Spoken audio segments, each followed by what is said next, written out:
Super happy fun town. Reason for upload. Okay, this was the video that got totally struck down and demonetized for no reason. And when I re-uploaded it with no changes, it was fine. They did a really good job in showing the madness in that town. It's almost Lovecraftian. Also, there's a bit of irony or a terrifying foreshadowing in that depiction of corporate totalitarianism is needlessly demonetized. Somehow, you managed to turn around the horror in the game and make it about YouTube. Well done. Ooh, I was so happy when I saw another episode, but then I realized it's a re-upload. I'm sorry, I appreciate that. Probably is a little annoying. Maybe I should change the thumbnails a little so people can see re-upload in the thumbnail and leave it like that for a day or so. I'm engaging and you can't stop me. I wouldn't even try. Maybe you should look all rooms in a house, not only the first one.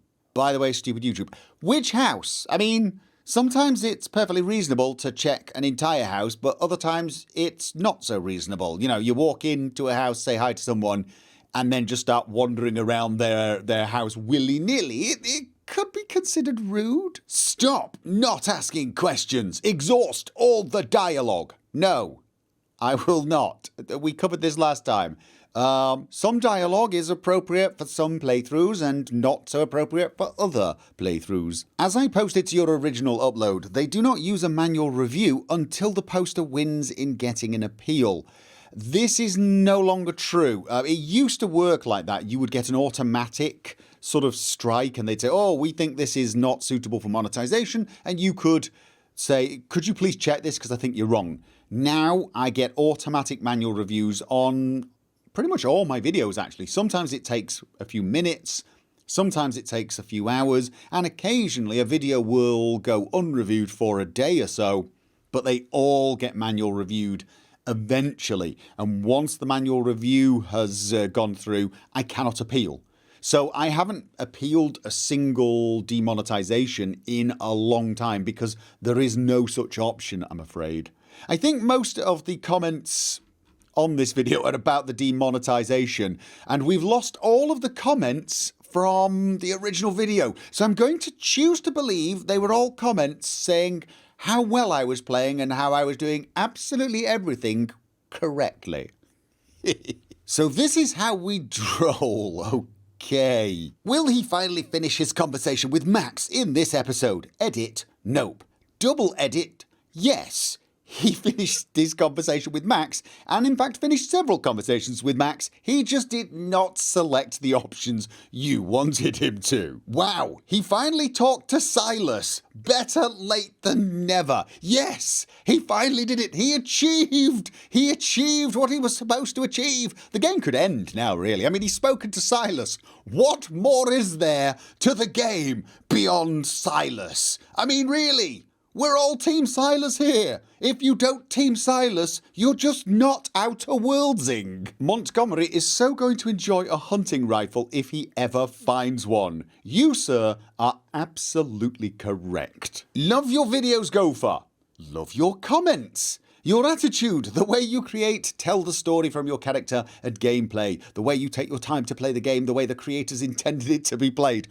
Not according to a lot of other people in the comments section, I'm afraid. 2k volts isn't actually very much. It probably couldn't hurt a human. That's actually not correct. It's not the volts that kill you, as they say, it's the amps. It's a little more technical than that. You do need both, fairly obviously, but yeah, you can get a serious shock at fairly low voltage, but if it's high ampage enough, it will hurt. Does Gopher have bits of the UI switched off, or is that to do with the difficulty setting? Yeah, this was about the time I started to experiment with the UI. I was tweaking it in the INI section because I didn't feel like I needed all of it. For example, the companion health seemed a little, well, I wouldn't say useless exactly, but by the time I ever looked at their health, they'd probably be down anyway, so, and things like the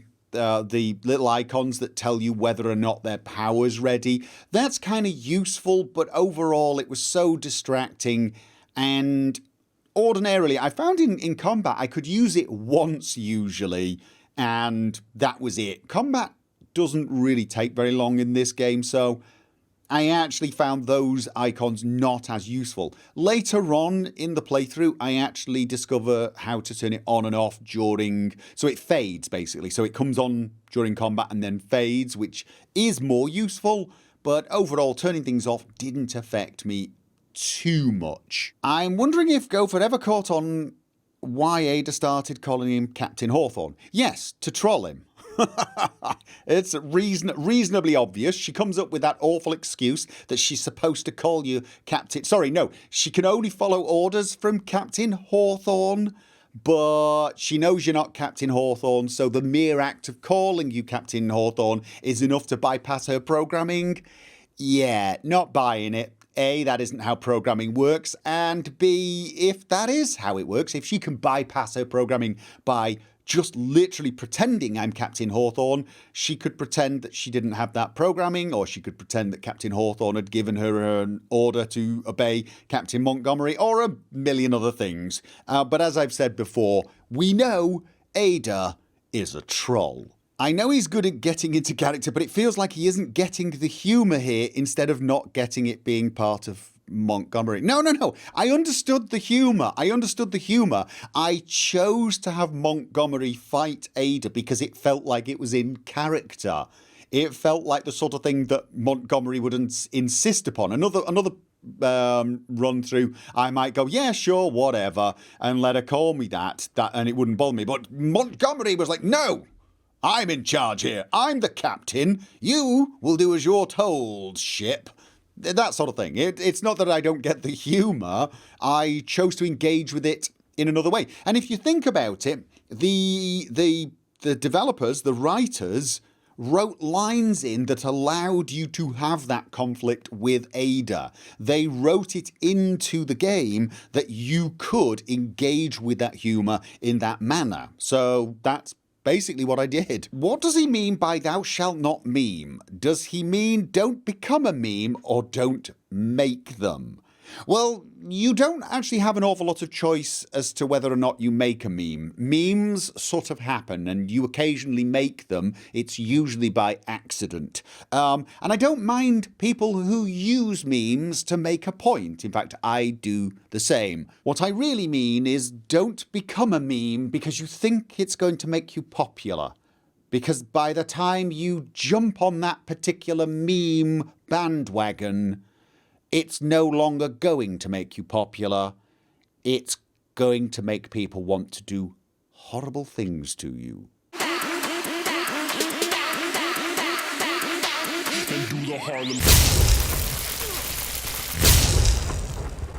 I will say this only once. No.